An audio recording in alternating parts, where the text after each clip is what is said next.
Comment va-t-on célébrer Pâques, Pessa et le Ramadan pendant le confinement? Également, dans le compétitif, des enseignements. Comme toute autre forme de rassemblement, les rituels et les événements religieux présentent un risque de transmission de Covid-19.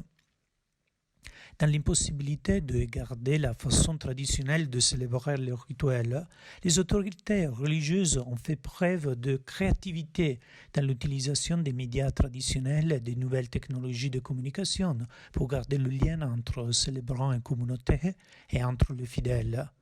Par exemple, avec son décret du 25 mars, en temps de Covid-19, la Congrégation pour le culte du vin et la discipline du sacrement, qui est l'organe compétent de l'Église catholique en matière de réglementation de la liturgie et des sacrements, a prévu que dans tout pays touché par le Covid-19, les rites de la Semaine Sainte seront célébrés sans la présence du peuple.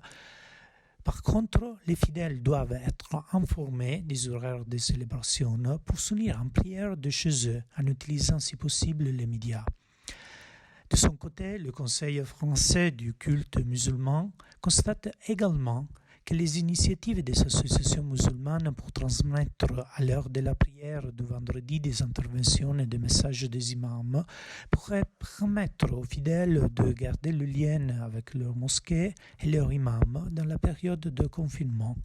Les rabbins du consistoire de Paris se sont aussi mobilisés pour offrir aux fidèles, à l'impossibilité de fréquenter les synagogues, des cours chaque jour du confinement.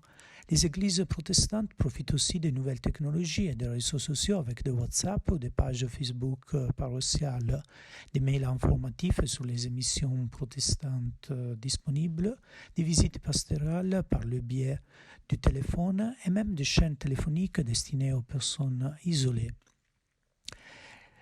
Les célébrations comportent aussi des rituels de consommation qui sont aussi remis en question par le confinement. Il s'agit entre eux des réunions conviviales familiales et de la préparation et consommation des mets et repas typiques.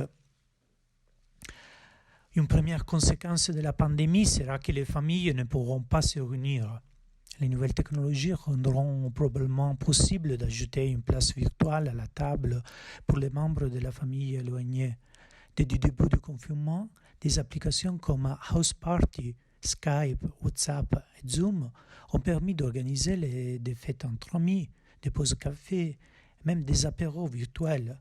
Il s'agit de mêmes technologies avec lesquelles de nombreuses personnes se sont familiarisées grâce au télétravail et aux cours en ligne des écoles et des universités. Les familles sauront sans doute en profiter pour garder le lien avec leurs proches pendant les festivités. D'autres difficultés seront liées à la préparation des plats, avec la réduction obligée de déplacement et la situation de surcharge des services de commerce. Il ne sera pas possible de se procurer tous les ingrédients, les décorations, les objets rituels nécessaires. Les éleveurs estiment que le confinement causera une chute du marché des agneaux de Pâques. Les chocolatiers font également des prévisions catastrophiques. L'absence de certains parents peut aussi poser la question du manque de compétences nécessaires à la confection de certains plats conformément aux traditions. Pensons au savoir-faire culinaire des mères et des grands-mères qui ne seront pas là dans certains cas. Face aux difficultés, les consommateurs devront donc faire preuve de créativité et d'organisation en simplifiant et adaptant le rituel de consommation. Il se peut aussi qu'en raison de la pandémie, de la souffrance généralisée et du deuil, l'envie de faire la fête soit affaiblie cette année. Les médias traditionnels et les influenceurs des réseaux sociaux se sont déjà mobilisés pour soutenir ceux et celles qui, malgré tout, désirent encore célébrer. Il y a ceux qui proposent des inspirations, des astuces ou des tutoriaux pour pallier le manque de compétences artistiques ou culinaires.